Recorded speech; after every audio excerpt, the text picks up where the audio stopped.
Hello? Curtis, what's up, man? Are you at KAPWA? That's where we're meeting, right? Okay, cool. I'm right around the corner. I'll be there in 5 minutes. I'm gonna walk fast. All right, man, I'll see you in a bit. So, that was Curtismith. He's at KAPWA. I'm gonna rush my way over to KAPWA. We're gonna have a cool, exciting, adventurous night. One word, Yep. Curtismith. Yep. We're here at Poblacion in Makati, rolling to KAPWA. We're gonna see Mito, Curtismith, all you Curtismith fans. You're gonna love this show today. Come with me. What's up? Curtis. This is Curtismith. We rolling here. We in KAPWA right now. Yeah. Beautiful space for art, good vibes, free Wi-Fi. You can get haircuts, get your hair dyed, perms, hair straightened, look beautiful, get the makeup done for the ladies. We are here with Curtismith. Greetings. Yeah. Real name is Mito Tabia. Fabia. Yeah. Fabie. Yeah. Mito Fabie. Yeah. Curtismith does what? What do you actually do and what are you known for out here? I make music, man. He I make makes music. And what kind of music do you do? Do you play an instrument? I don't. I really just write. Yeah. I write. Some people consider it rap. Other people don't. But it is what it is. It is what it is. Self-expression. Yeah. I've heard some of your tracks. I haven't listened to like all of your music. Yeah.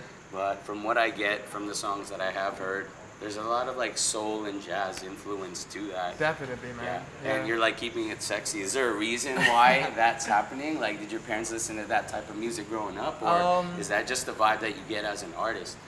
My parents really weren't there when I was growing up, so it was really the music that kept me company. And so it's whatever like I was fed through my friends or finding online or whatever. Right. So, and also the artists I would listen to. Right. Yeah. So when you say like, I'm gonna dig deep now, right, to your personal life. When you say they weren't there, like physically they weren't there. They weren't physically there. Yeah. And so you're left at home a lot. Yeah. What got you to the point to actually say, hey, I'm gonna write my own songs? It was the first time I got stoned, actually. Oh. I started rhyming. I was 14. I started rhyming, and I decided to record it on my phone. Yeah. And then the next morning, I was like, oh shit, I rapped something, and so I heard it, and it was super bad. Yeah. But I was like, hey, I can rhyme at least. What made you decide to write rap songs and be a hip hop artist and not just like a singer? Were you I can't sing, dude. I mean, I try to sing, but I can't. I never considered myself a singer. Yeah. And when I was going through these phases, it was artists like Kid Cudi who would be the older brothers that I never had. Yeah. And that is kind of the foundation of where I got the style of putting a bit of melody, putting a bit of raps and all that stuff. And then, so what was your like first release? Did you put out like a mixtape to kind of spread the word? Yeah. Like, how do you feel like your fan base developed to what it is now? From the starting point, was it just word of mouth, or were you performing in front of all these people? I would never say no talk to a about gig, that. man. Oh yeah, you just took every gig. Took everything, and like I would do a bunch of gigs where they would pay me 2 beers, no cash. Yeah. It was at a point in time where I had been doing these free gigs for enough time to have built that fan base, I guess, and connect with at least one person in the crowd. Right. And I guess it's those people who really helped me develop my following and understand that like now the music is more than just me. Right. So every time you step on that stage till now, like how long have you been doing music seriously? Like 2.5 years. 2.5 years. Do you still get like the butterflies? Hell and yeah, get nervous dude, on hell the same yeah, way. yeah. Especially like you're standing, stage is here, and you know you're on next, Yeah, and yeah, you yeah. already have the mic in your hand. Yeah. You're like, oh, I gotta go out. Okay, once you're out. But I mean, knowing that feeling and having that same experience as me, because I also perform, right? Yeah, you guys killed that shit, man. What do you enjoy about the actual performance? The vibe that the crowd gives off. Yeah. Like if they are receptive, man, like Yeah. you feed off that energy. Right. But it's also if they're like they're talking or they don't give a shit, you also feed off that energy. You feed off of that too. Yeah. I So agree. it really depends on the crowd. Yeah. For me, yeah. Yeah, I try see, to do my part, but for artists out there, any artists, musicians, any performers, like it is teamwork, right? So we feed off of your energy, and it helps us as artists perform better, right? I guess we're gonna go to a new spot. Let's go, yeah. It's all a secret. Just gonna play it by ear, keep everything organic. That's how we do it on this island. Come with us on this journey. Gonna walk here.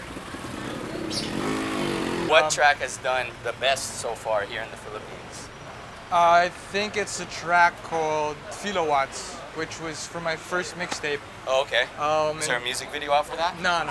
Okay. It's really just a track, and yeah. Up until now, a lot of people I perform in front of, whether or not they actually know my music, yeah, or it's the first time they hear it, yeah, they really have a good reception towards Kilowatts. And then people can find it on your SoundCloud? Yep. Yeah. All right, everybody, Kilowatts, PHILOWATTS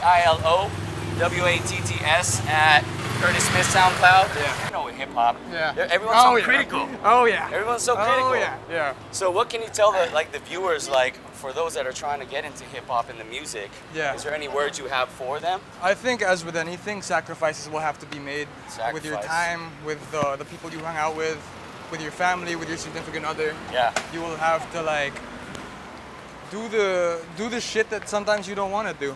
Yeah. Yeah. And eventually, if you really believe in what you're trying to do, I guess you'll reap the rewards that you think you deserve. Yeah, for sure. So here we are, Bucky's, right? Looking at the sign right here. Yeah.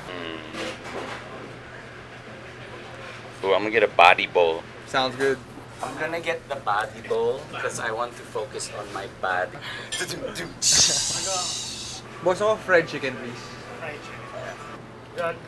Curtismith ordering the fried chicken. What up? Of course, because he likes hip hop music. You know. Should we head back outside? Yeah. Let's do that. One thing I wanted to bring up, because when they first told me I was going to be speaking with you, the CNN interview came to mind. So you were on CNN here in the Philippines. Yeah. Can you tell us, like why did you even get on that show, number one? What did they want from you? Or want you to talk about? I guess I was getting a bit of traction after I did this thing with where I rapped in front of Richard Branson, and that got a lot of hype. And so that started everything, and I guess that started the interest of CNN to me. And so they emailed me one day and asked me for an interview, and I was like, hell yeah, let's go. Like, let's do it. Yeah. Right. And then after that was posted, you know, it's a social media world. Yeah. I glanced at the video, I watched it, and I saw a lot of comments, mixed bag of emotions on there. Yeah. But there was a lot of people that were hating. Yeah, dude. And so, like, I'm sure. Fried chicken. Thank you. Oh, fried chicken. Baby. Double fried. Baby. Boneless. Boneless. Thank you. See, for me, I got this body bowl. Acai, baby. Yeah, so CNN, negative comments. You as the artist, you're reading this, I'm sure. Yeah, I've seen them. And you read a lot, or did you read some and you're like, you know what, I just don't want to even know what people think? It came to that point. But it was nice also to see that there were people who were defending me. Yeah. And that was something I really appreciated, because me personally, I don't want to get involved with that shit. And so having people just defend me the way they did was flattering, and it was also at the same time an eye-opener as to how other people perceive me, the negative aspect of things. And, you know, at the end of the day, people will perceive you the way they want to perceive you rather than who you actually are. Before even talking to you, they already have, like, they box you in somehow. And so a lot of people label me as like a Konyo rapper, and I wouldn't necessarily call myself that, but I see where they're coming from. So when you say Konyo, right? I know the word, but like explain what Konyo means for people watching. Well, the slang term of a Konyo is somebody who is, I guess, living very first world in a third world country. Right. So do you feel like there's haters out there because of your background? They feel like you're can't be a rapper and you can't be an MC because you didn't come from the street. Exactly. Right. Exactly. Right. And so how do you feel about that? Like, does that frustrate you that do you feel like you have to prove yourself to all of these people that are doing the same thing, or are you just going about it like, I'm gonna make my music, I could care less what everybody thinks? I try and take that mentality. I could give a shit about what you guys think, but at the same time, I also try to take in the constructive criticism. Like, let me try and improve myself somehow. But at the end of the day, man, like, people are saying that, some people say that I shouldn't be making music because I don't come from this particular background. And I'm like, yo, art is self-expression. Yeah, like, art, yeah, exactly. Tell them. What I tell people who are trying to be music, other rappers, other lyricists, like you have to learn how to block out all the noise. Yeah. Whether good or bad. Whether good or bad, and just do you, right? And Amen. then at the end of the day, let the music speak for itself. Because a good track is a good track. Amen. Right? Yeah. Amen. Mm-hmm. Shout out the homie. Shout out to Jesus. Now, when it comes to support, let's go to support. All right. How's mom and dad feel? Dad passed away when I was 16. Okay. Mom has been based in the UK since I was 17. All right. But on social media, my mom is very supportive. Yeah. She posts about whatever I accomplish. Yeah. And that's nice. Right. That's very sweet. I appreciate that. But yeah, it took a lot of time for them to realize that, like, this is... I was taking it more seriously than they thought I was. Right. So there was a lot of criticism. There's still a lot of criticism now. Because you continue to pursue the art. Yeah. Right. And I guess they don't see the value in it. Yeah. But I mean, slowly it's becoming more and more evident, and just like with hate, like the negativity that they give you, it's out of concern and out of love, and so it's just more of a motivating factor to prove them wrong and show them there are other ways to live your life other than what you know. You know what I mean? Right. Well, I mean, that's good, because it just feels good to know that the people that care about you the most are somewhat on your side, right? Maybe they feel like you should be doing something different, but what I've learned is, like, you just gotta show them, progress. If I'm gonna give some advice just to everybody that's watching, like, you know, anyone with a dream out there, right? There comes a point, like, you have to make money. So a lot of the times you're getting a job just to get by, and then you're focusing on your passion and things you like to do outside of work. But then there's gonna come a point where you just continue with that routine and slowly progress, or you say, you know what, F it. I'm gonna go all in 150%. Balls deep. And then once you mentally choose that and you take action, like, doors of opportunities just magically start to open, right? Yeah. I mean, you feel that. Yeah, right? definitely. So for everyone out there, keep pushing. One life to live, keep pushing. The energy you give is the energy you take.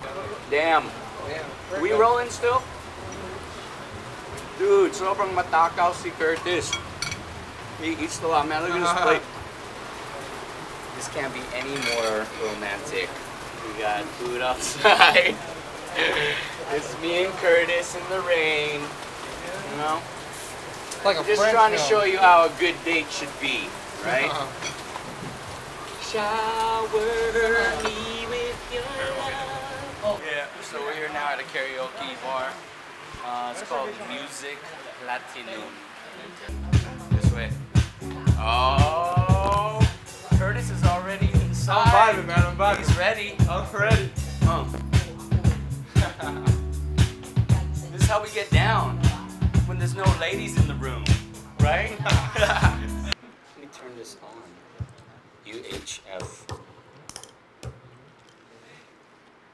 Dude, my Tito had one of these mics, and he would always sing.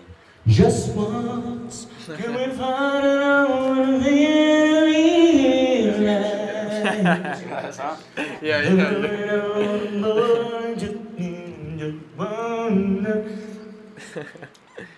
Well, I hope you had fun with me and Curtis today. What up? It's been an adventure. Hey man, thanks for opening up. Thank you for having me, man. It's been a pleasure learning a little bit more about you, your Likewise. music, and your life, man. Likewise, So appreciate let's keep this going together. Yeah, And we'll definitely see each other around. For sure. Curtismith, thank you for your time. Thank you to the staff who has been here and been patient with us. We just want to close it out like this and say thank you for watching on this island. Yeah. Boom. We doing this. We going in. Snow to the back, man. This goes out to all the Filipino people all And over the Filipinas. world. And Filipinas. Especially the Filipinas. Especially. Yeah, we love you. Ready? It's just a small town girl living